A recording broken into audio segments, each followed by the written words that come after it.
Welcome to the News Hour. With just 20 days until Election Day, for both 2024 presidential candidates, the battle is on to find and reach the few remaining voters who can still be persuaded. Vice President Kamala Harris and former President Donald Trump held events today to try to broaden their appeal.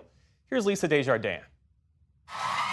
Former President Donald Trump digging in at a Fox town hall, repeating that other Americans are the enemy, and making a declaration unprecedented in modern times, that he would use the military to quash dissent. It is the enemy from within, and they're very dangerous. They're Marxists and communists and fascists, and they're sick.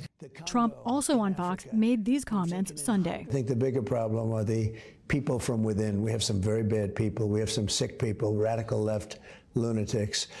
And I think they're and it should be very easily handled by, if necessary, by National Guard, or if really necessary, by the military. Those words, Vice President Harris has called unhinged. Donald Trump is increasingly unstable, and as has been said by the people who have worked closely with him, even when he was president, he's unfit to be president of the United States. This as Trump was aiming to reach across the gender gap.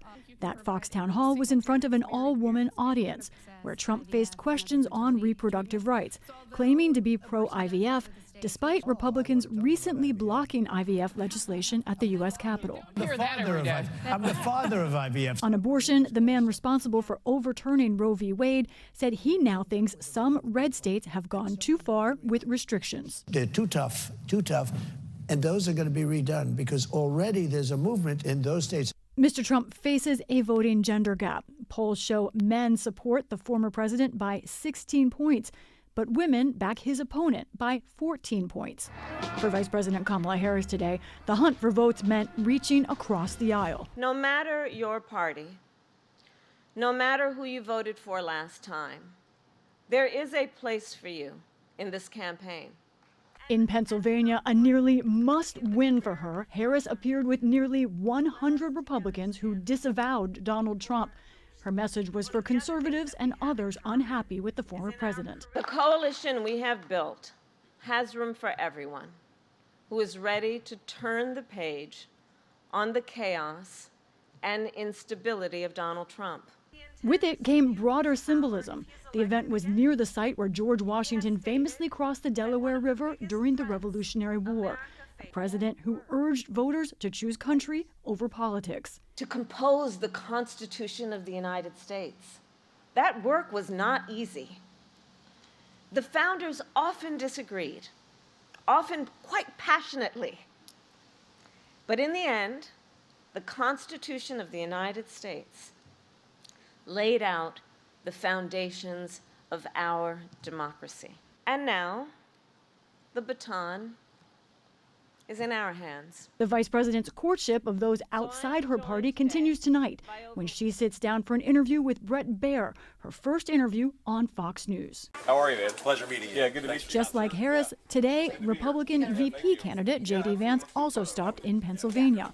The swing state will see all four candidates this week. As he campaigned for 2024, Vance was asked about 2020 and why he has not admitted that Trump lost. He gave a new response, fueling the lie that Trump won. I think there are serious problems in 2020. So did Donald Trump lose the election? Not by the words that I would use, okay? And in another critical state, Georgia, the first day of early voting on Tuesday shattered records there, with over 300,000 ballots cast. State election officials say they expect another potential record today. In polling places, the enthusiasm was palpable. I think this is probably the most important voting season of our lifetime. I think it was imperative that every single person vote to help save democracy. I think this is an existential election. It's going to have implications for my children and my 3 grandsons and more to come. Also in Georgia, 2 court rulings yesterday blocked efforts by Republican officials to change the rules in the state. One ruling barred election officials from refusing to certify the results, and another said no to making the state count the final ballots by hand. Pivotal decisions in a pivotal race. For the PBS NewsHour, I'm Lisa Desjardins.